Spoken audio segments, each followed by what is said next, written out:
Hello students of class 11th economics. बेटे, जैसे कि प्रीवियस लेक्चर में मैं आपका चैप्टर नंबर फर्स्ट डन करके हटी हूँ, जिसमें मैंने आपको इकोनॉमिक्स क्या होती है, इकोनॉमिक्स के types, micro and macro economics दोनों का डिफरेंस, इकोनॉमी किसको बोलते हैं, इकोनॉमी का नेचर एंड तीनों टाइप की इकोनॉमी के बारे में आपको समझाया था। ठीक है, आज बेटा मैं आपकी चैप्टर 2 उठाने जा रही हूँ, जिसका नाम है central problem of an economy. Very very important chapter है बेटा ये इकोनॉमिक्स का। इकोनॉमिक्स का कोई भी कंसेप्ट आप इन तीनों प्रॉब्लम्स के बिना डिस्कस कर ही नहीं सकते। सेंट्रल प्रॉब्लम ऐसा कंसेप्ट है, इसलिए इसको ध्यान से समझेंगे हम। तो देखो बेटा, central problems of an economy chapter start करने से पहले आपको ये पता होना चाहिए कि चैप्टर में है क्या क्या। ठीक है, कि हम चैप्टर में कौन कौन से कंसेप्ट रीड करने वाले हैं। तो फर्स्ट है, हम सेंट्रल प्रॉब्लम्स पढ़ेंगे इकोनॉमी की कौन कौन सी होती हैं, जिसमें हम 3 प्रॉब्लम्स के ऊपर जो है डिटेल में बात करेंगे। What to produce, how to produce and for whom to produce. फिर सेकंड में हम इनका सॉल्यूशन क्या हो सकता है सेंट्रल प्रॉब्लम्स का, हम ये निकालेंगे। फिर तीसरे नंबर के ऊपर मैं आपको पीपीसी, जिसको प्रोडक्शन पॉसिबिलिटी कर्व बोला जाता है, जिसके बारे में अभी आपको नहीं पता है, उसके बारे में समझाऊंगी। ठीक है, फिर उसके बाद मैं आपका पीपीसी के बाद आपको अपॉर्चुनिटी कॉस्ट समझाऊंगी।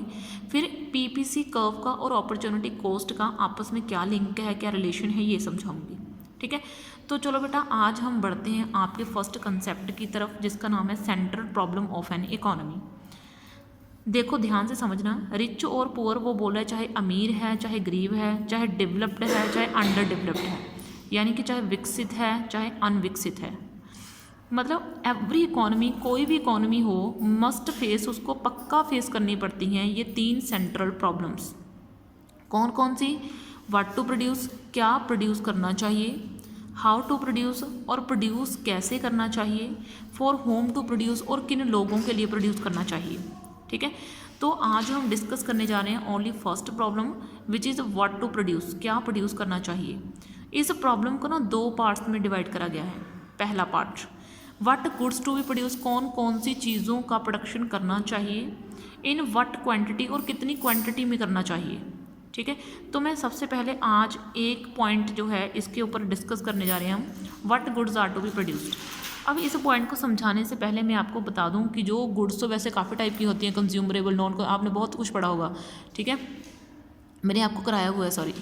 और उसके बाद जो है, जब मैंने आपको इंट्रोडक्शन करवाई थी ना, तो मैंने आपको काफ़ी सारी चीज़ों के बारे में समझाया था, इंटरमीडिएट गुड्स, फाइनल गुड्स वगैरह, है ना।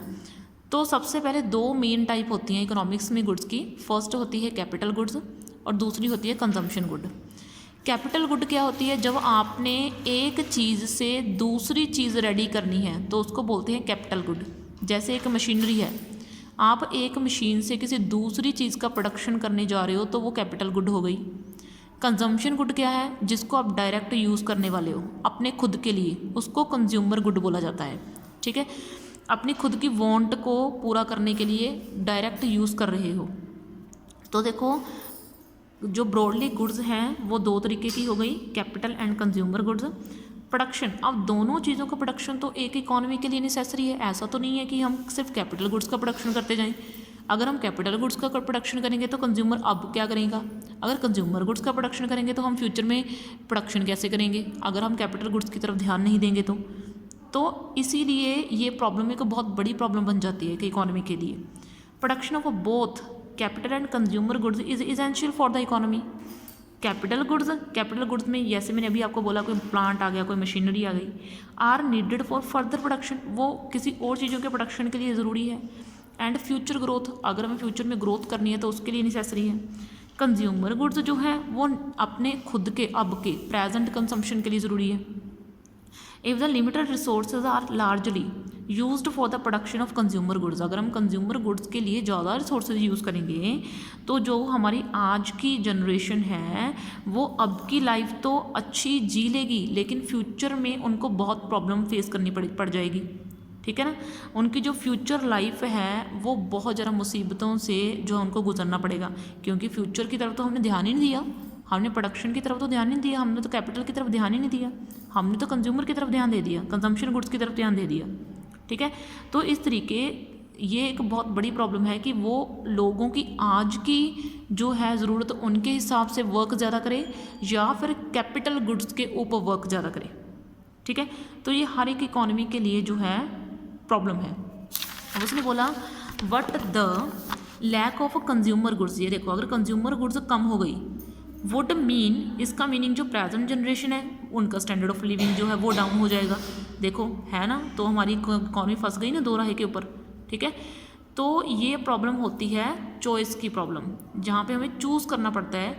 क्यों चूज़ करना पड़ता है? क्योंकि लिमिटेड रिसोर्सेज हैं और उनके अल्टरनेटिव यूजेस हैं, ये मैंने आपको करवाया हुआ है, ठीक है। अगर चीज़ कम होगी उसके यूजेस बहुत ज़्यादा होंगे तो हमें करनी पड़ती है चॉइस, ठीक है। तो यहाँ पे भी चॉइस की ही प्रॉब्लम है कि कौन सी जो है हम यूज़ करें, कैपिटल को यूज़ करें या फिर कंज्यूमर गुड्स को यूज़ करें। अगर किसी एक को भी छोड़ा तो दूसरी चीज़ मुसीबत बन सकती है, ठीक है। अगर हमने फ्यूचर को छोड़ा तो प्रेजेंट समस्या है, अगर प्रेजेंट को छोड़ा तो फ्यूचर समस्या है, ठीक है। और प्रेजेंट के लिए कौन सी गुड्स हैं? प्रेजेंट के लिए कंज्यूमर गुड्स हैं और फ्यूचर के लिए कौन सी गुड्स हैं? कैपिटल गुड्स, ठीक है। तो ये आपकी फर्स्ट प्रॉब्लम हो गई। अब इसका second part, in what quantity goods are to be produced. चलो आपने मान लिया, किसी ना किसी तरीके से डिसीजन ले लिया कि आपको कौन सी गुड्स प्रोड्यूस करनी है, लेकिन गुड्स कितनी प्रोड्यूस करनी है ये भी तो आपको पता होना चाहिए। ऐसा थोड़ी है कि आपका सप्लाई वगैरह हो नहीं रही चीज़ों की और आप उसको करते जा रहे हो, उसकी प्रोडक्शन करते जा रहे हो। प्रोडक्शन इस तरीके से करो कि चीज़ों के बीच में बैलेंस रहना चाहिए। इसका मीनिंग क्या है?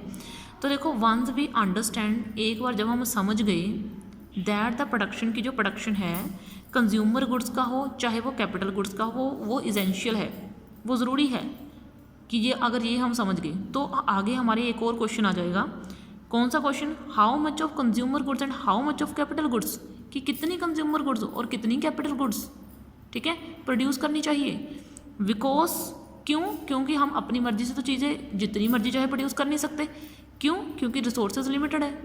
अगर रिसोर्सेज लिमिटेड ना होते, अनलिमिटेड होते तो कोई प्रॉब्लम ही नहीं थी, फिर तो चॉइस भी ना आती, फिर तो हम दोनों चीज़ें प्रोड्यूस कर लेते, ठीक है। तो हमें कंज्यूमर गुड्स जो हैं वो ज़्यादा करनी चाहिए या फिर कैपिटल गुड्स की तरफ रिसोर्सेज ज़्यादा लगाने चाहिए, ठीक है। तो because more of capital goods means less of capital goods, यही तो मैं आपको बोल रही हूँ कि अगर एक चीज़ कंज्यूमर गुड ज़्यादा दी तो कैपिटल गुड कम हो जाएंगी, अगर कैपिटल गुड की तरफ ज़्यादा आपने प्रोड्यूस करा तो कंज्यूमर गुड्स कम रह जाएंगी, ठीक है ना। Here it is important to understand, तो यही यहाँ पे समझना ज़रूरी है that the loss of quantity of consumer good, कि अगर हमने कंज्यूमर गुड्स को कम करना है तो इसका मतलब हमें कैपिटल गुड्स की तरफ कॉस्ट ज़्यादा करनी स्टार्ट कर दी। आप खुद सोचो, जब आप एक चीज़ की तरफ खर्चा कम करोगे तो अब दूसरी चीज़ की, आप मान लो, मैं आपको एक बड़ी सिंपल सी बेसिक सी एग्जांपल देती हूँ इस चीज़ से हट के, बड़ी सिंपल आपकी लाइफ से रिलेटेड एग्जांपल दे रही हूँ, ठीक है। मान लो आपको पॉकेट मनी मिली 50 रुपीज़, ठीक है, आपके पास पैसे लिमिटेड है, ठीक है। मान लो आप दो तरह की स्वीट्स खाना चाहते हो, ठीक है। एक आप मान लो कुछ भी, मान लो आप रसगुल्ला खाना चाहते हो या फिर आप चिप्स वगैरह के पैकेट लेना चाहते हो, आप मान लो 2 से 3 पैकेट लेना चाहते हो 20-20 वाले, लेकिन आपके पास पैसा कम है, 50 रुपीज़ ही हैं, ठीक है तो दोनों कंजम्पशन की चीज़ें, लेकिन मैं सिर्फ आपको एक एग्जांपल दे रही हूँ, ठीक है, जो आपको समझ में आ जाए बस। तो अगर आपने ये फर्स्ट टाइप ज़्यादा खानी है तो आपको सेकंड के ऊपर कम खर्चा करना पड़ेगा, अगर आप सेकंड खाना चाहते हो तो आपको फर्स्ट के ऊपर कम खर्चा करना पड़ेगा। वैसे ही same concept capital goods and इसके ऊपर है। अगर आप कैपिटल गुड्स को ज़्यादा प्रोड्यूस करोगे तो आपको कंज्यूमर गुड्स की तरफ ध्यान कम देना पड़ेगा, अगर आप कंज्यूमर गुड्स की तरफ ध्यान दोगे तो कैपिटल गुड्स की तरफ ध्यान देना पड़ेगा। एक का खर्चा बढ़ाने के लिए आपको दूसरी चीज़ का खर्चा कम करना पड़ेगा। अगर आप रसगुल्ले खाओगे ज़्यादा तो आपको चिप्स कम मिलेंगे, क्योंकि आपके पास इतने पैसे नहीं बचेंगे। क्यों? क्योंकि आपके पास पैसे कम है भाई। सारी समस्या तो ये पैसे की है, और जब इस तरह की समस्या बन जाती है ना तो उसको बोलते हैं अपॉर्चुनिटी कॉस्ट की समस्या। लेकिन अभी मैं अपॉर्चुनिटी कॉस्ट को आपको अच्छे से समझाऊंगी, अभी मैंने सिर्फ आपको ये लाइन आ गई इसलिए बता दिया, ठीक है। जब हम एक चीज़ के कंजम्पशन के लिए दूसरी चीज़ का कंजम्पशन को ब्रेक कर देते हैं तो उसको बोलते हैं बेटा अपॉर्चुनिटी कॉस्ट, ठीक है। तो while shifting resources from one use to another, ये देखो जब हम रिसोर्सेज को एक चीज़ से हटाकर दूसरी चीज़ पर लगा देते हैं तो we must find out the, तो हम अपॉर्चुनिटी कॉस्ट जो है कितनी वर्क करेगी उस चीज़ के लिए वो निकाल सकते हैं, ठीक है। लेकिन ये अभी मैं आपको नहीं समझाऊंगी, वो आपका नेक्स्ट जो है लेक्चर में समझाऊंगी मैं, ठीक है। अब जो है आपका हाउ टू प्रोड्यूस, हमें चीज़ों को कैसे प्रोड्यूस करना चाहिए, ठीक है। तो ये भी बेटा मैं आपको नेक्स्ट लेक्चर में उठाने वाली हूँ। इस लेक्चर में मैंने आपको सिर्फ एक समस्या को बहुत ही ज़्यादा डिटेल से समझा दिया है, ठीक है, ताकि आपको किसी भी लाइन में किसी भी चीज़ में समझने में प्रॉब्लम ना आए, ठीक है। ओके बेटा, देन थैंक यू।